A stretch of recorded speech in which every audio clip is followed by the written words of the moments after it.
So you want to be retired for a good, long, happy 20, 30, 40 years? It's going to cost you.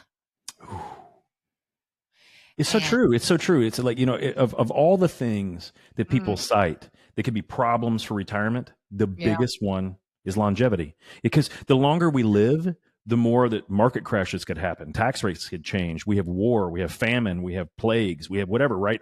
All those doom and gloom sayers. It's like, but the longer we live, the more chances that all those other things can affect us. So it ends up being To be replaced. the Transmissions biggest die. issue.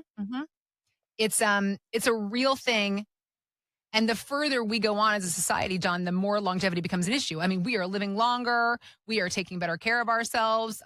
Somebody said, I can't remember where it was, but I saw something where somebody was talking about how the life expectation is going to quickly jump to well into the 100s over the course of the next few years because of AI technology and medication technology and the stem cell. That was what they were just talking. So they had a hot mic, not broadcast, but they had a hot mic between Putin and Xi from China. And what they were talking about is living to 150 years old. No joke. Both of those leaders were talking about how they could potentially live to 150 because they just need organ transplants.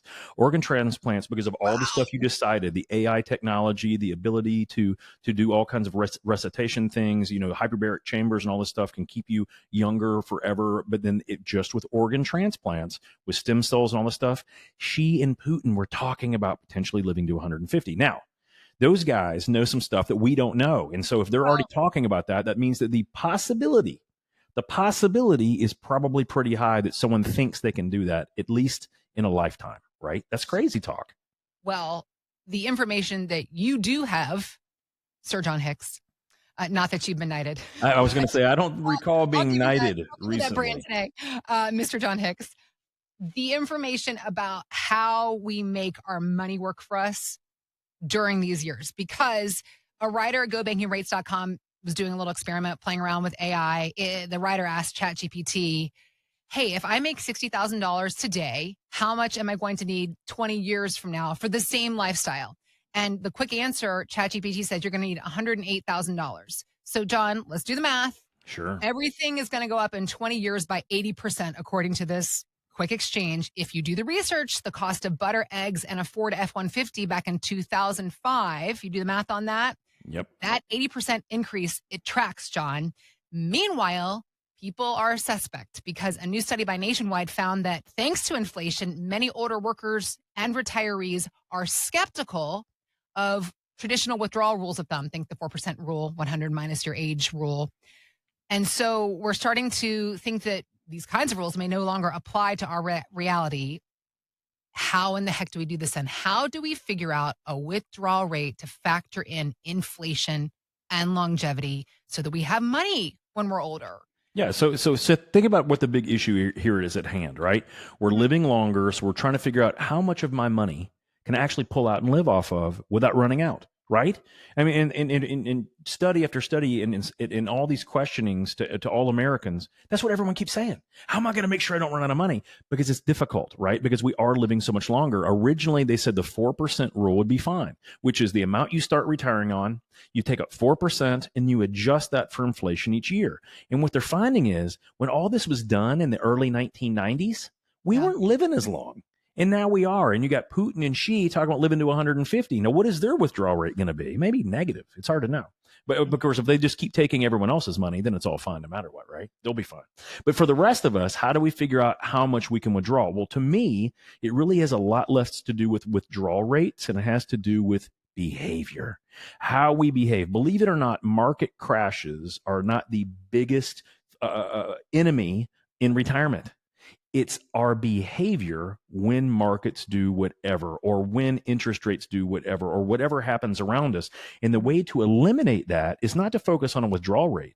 It's to focus on how can we be certain that we have a bucket of money that's only goal, its only job is to give us income for a living, right? That's what it really comes down to. And back in the day, they call this A pension. I know, Right. it's like an ancient dinosaur, like a What is this triceratops. pension you speak of? Tell us more. Right. And if you look at it, we were talking earlier on another part of the show, we were talking about how I think that the new generations are really soft. And the truth is they want pensions back. They don't want to work forever. They don't want to have to figure it out. They want someone to force and hand it to them. And they want to be fed these things. Well, frankly, who wouldn't want that? I Yeah. would love to have that. Who wouldn't love to have a pension? That is the closest thing to what we have in the United States is Social Security, right? Except we paid into that sucker.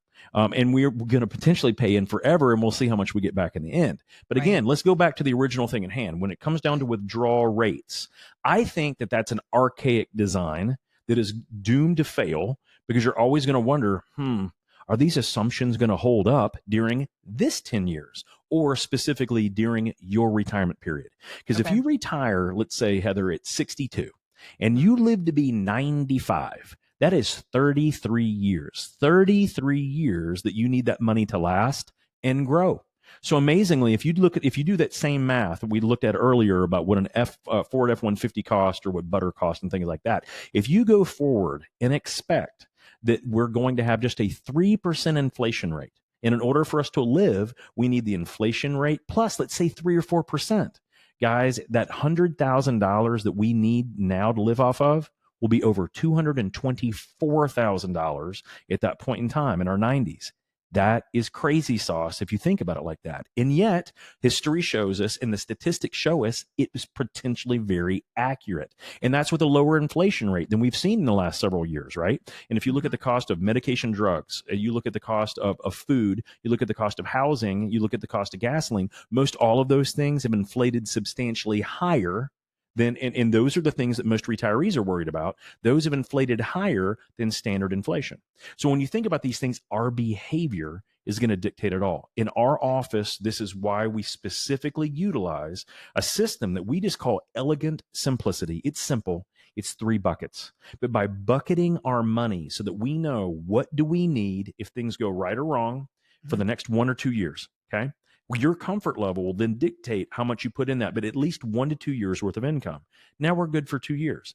This middle bucket is the most important part because that middle bucket is the money that we need to create an income for us. Whether you own Airbnbs, you own rental properties, you own strip malls, you own equities, you own dividend paying things, you own annuities, you own insured contracts, you own whatever, doesn't matter. We need that to produce a spendable income for us. That's number one. The second thing we need it to do is to not lose money. When everyone talks about the Warren Buffett rules of investing, rule number 1, never lose money. Rule number 2, never forget rule number 1, right? Yes.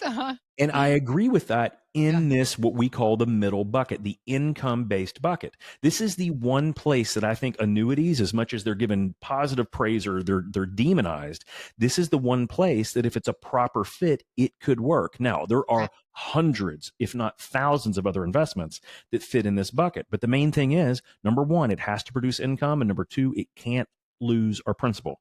But everything else goes in that third bucket. Now, when you look at something that can't lose principal, and let's just use current interest rates or even lower rent interest rates. If you just make 2% on that middle bucket and you pull out 6% a year, your money magically lasts for at least 25 years. Now, that is one of the most interesting things when you look at simple math, and that's why I like the elegant simplicity. We can go back and figure out a 6% withdrawal rate for our client, figure out what amount of money we need in that middle bucket, and what does that do?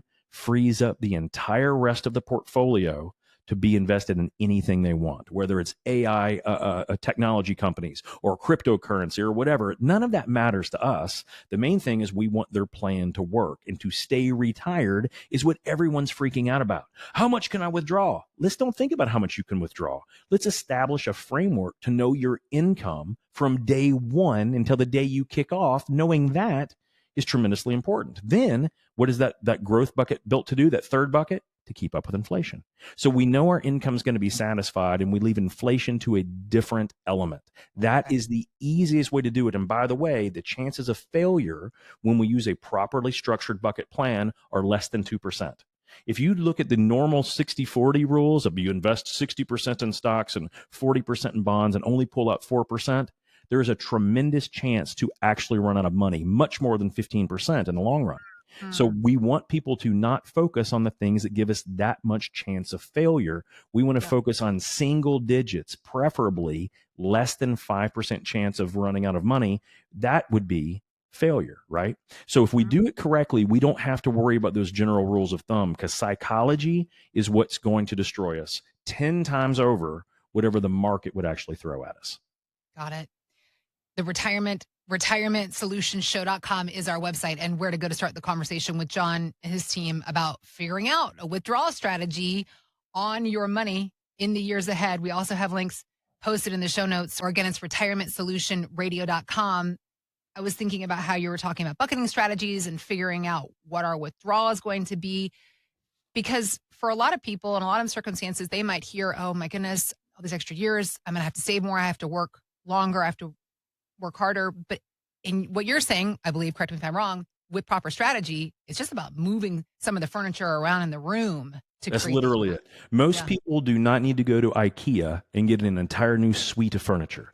All they need to do is to effectively position all of the furniture to where it Yeah. fits in the space comfortably at each phase of our lives. Most people think, oh, I got to get all different products and all different investments. Very rarely. All you need to do is to make sure that you've designed it to where you're comfortable for that room. That's all it really boils down to. And the good thing is that if we're being really smart when it comes to withdrawing money, the Mhm. tax benefit that we get from a strategic tax strategy offsets a lot of the issues that people run into when it comes to withdrawal strategies. By doing proper tax planning along the way as part of an integrated part of retirement planning, we offset a lot of that inflation to begin with. That is the real ticket to winning. I think also this is all boiled down to diversification just takes on a different meaning in retirement. Without question. Yeah. So Yeah. we don't just want to diversify our assets. We want to diversify asset location and timing elements of when we pull those assets out. Those make huge differences in the long run. AI is helping us figure some of these things out. No joke. But at the end of the day, it comes down to a properly structured plan in the front end where we've already had these conversations. If you are wondering about diversification for retirement, you're smart, you worked hard, you have done proper diversification in your growth years, but it takes on a whole new meaning, and figuring out a withdrawal strategy that's going to work for you with tax strategies and taking the emotion out of it. It does. It feels like a lot. You don't have to figure it out by yourself at J. Hagan Capital. We're here to help. So let's start that conversation. Retirementsolutionsshow.com is where to go to start the conversation with John and his team at J. Hagan Capital. We also have links posted in the show notes. You can just click there, head to our website, which is again, retirementsolutionsshow.com.